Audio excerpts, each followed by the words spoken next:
आज हम एक बहुत ही आप कह सकते हैं बुनियादी सवाल पर बात कर रहे हैं। युवाओं के सामने भविष्य के लिए आखिर रास्ते क्या हैं? स्याही का रास्ता या फिर बारूद का? बिल्कुल।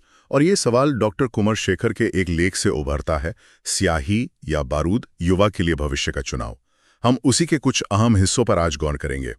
और देखिए, लेखक खुद कहते हैं कि ये कोई नफरत फैलाने की कोशिश नहीं है। हाँ, वो इसे एक तरह की पुकार बता रहे हैं, मतलब जो सो रहे हैं उन्हें जगाने की कोशिश। सही। तो हमारा मकसद आज यही है कि लेखक क्या कहना चाह रहे हैं उसे समझे, कैसे युवा किसी भी देश की दिशा तय करते हैं और कैसे उन्हें भटकाया भी जा सकता है। और इसी लेख में भारत और पाकिस्तान की एक तुलना की गई है जो काफी सीधी है और ध्यान खींचती है। तो चलिए समझते हैं कि स्रोत का असल संदेश क्या है। देखिए, स्रोत इस बात पर बहुत जोर देता है कि युवा ही किसी राष्ट्र का भविष्य है, उसकी असली ताकत। लेकिन अगर उन्हें सही रास्ता ना दिखाया जाए, अगर उनके हाथ में कलम की जगह मान लीजिए हथियार थमा दिए जाएं, तो वही देश जंग का मैदान बन सकता है। बिल्कुल। लेखक इसे एक तरह की चेतावनी मानते हैं, खासकर उन लोगों के लिए जो जिसे कहते हैं ना, कौम के नाम पर तबाही को भी कुर्बानी मान लेते हैं। और इसी बात को साफ करने के लिए लेखक ने वो तुलना की है भारत और पाकिस्तान की। वो सिर्फ आंकड़े नहीं लगते हैं ना, ऐसा लगता है जैसे दो अलग अलग दिशाएं दिखा रहे हों। हाँ, आपने सही पकड़ा। लेखक कुछ खास क्षेत्रों को उठाते हैं, जैसे स्टार्टअप्स को लें।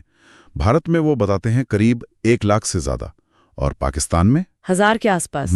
फिर अंतरिक्ष की बात करें, भारत खैर चांद तक पहुंचने की खबरें थीं, और लेख के मुताबिक पाकिस्तान की निर्भरता अब भी आईएमएफ जैसे बाहरी संस्थानों पर है। ये तुलना और भी व्यक्तिगत स्तर पर उतरती है जब मुस्लिम युवाओं का जिक्र आता है। स्रोत कहता है कि भारत में वो डॉक्टर बन रहे हैं, वैज्ञानिक हैं, आईएएस अफसर बन रहे हैं। हाँ, और दूसरी तरफ पाकिस्तान के संदर्भ में स्रोत का इशारा है कि युवाओं को जिहाद जैसी चीजों की तरफ धकेला जाता है, जिसे स्रोत एक तरह से गुमराह करने वाला रास्ता मानता है। अच्छा। फिर शिक्षा की बात आती है। स्रोत भारत के विश्वविद्यालयों को ग्लोबल रिसर्च में आगे बताता है, वहीं पाकिस्तान के सिलेबस में कट्टरता घुले जाने की बात करता है। और डिजिटल दुनिया, हाँ, उसका भी जिक्र है।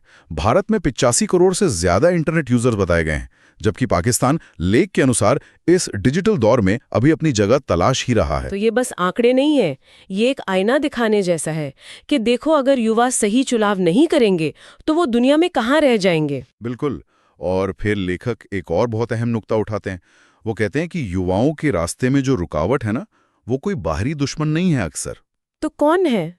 अक्सर उनके अपने ही लोग, उनके देश की सत्ता, फौज, या फिर वो कट्टरपंथी सोच वाले। ये तो बहुत तीखी बात कह दी। मतलब स्रोत ये कह रहा है कि युवाओं को ही मोहरा बनाया जा रहा है, युद्ध के लिए, आतंकवाद के लिए, वोट बैंक के लिए। हाँ, कुछ ऐसा ही। शायद इसलिए कि अगर युवा सवाल पूछने लगे, अगर वो सोचने लगे, तो इन ताकतों का पूरा खेल ही बिगड़ सकता है। इसीलिए शायद लेखक उनके सामने ये दो ही रास्ते रखते हैं, साफ साफ। बिल्कुल। या तो बारूद बन जाओ और बस राख बनकर उड़ जाओ, या फिर स्याही बनो और अपने देश का, सबका भविष्य लिखो। लेख बहुत खूबसूरती से कहता है कि युवा कोई बंदूक नहीं है, वो तो बुद्धि है। वो मौत नहीं बल्कि संभावनाएं हैं। वो शिकार नहीं है, वो तो निर्माता है आने वाले कल के। सही कहा। और इसी उम्मीद के साथ ना, लेखक भारतीय युवाओं की तरफ से एक तरह का पैगाम भी भेजते हैं।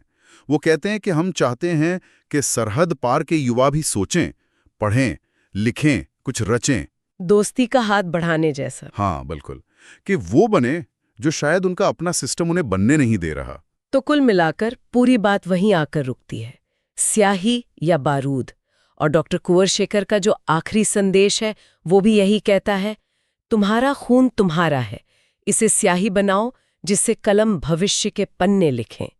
इसे बारूद मत बनने दो जो बस राख छोड़ता है। हाँ, और ये लेख व्यक्तिगत चुनाव की ताकत पर बहुत जोर देता है, चाहे हालात कैसे भी हों। और यहीं से एक सवाल उठता है जो शायद श्रोताओं को सोचने पर मजबूर करे। दुनिया में कहीं भी किसी भी युवा के लिए कलम चुनना कितना मुश्किल या आसान होता होगा, खासकर तब जब आसपास की ताकतें, माहौल उन्हें तलवार उठाने को उकसा रहा हो। ये सोचने वाली बात है।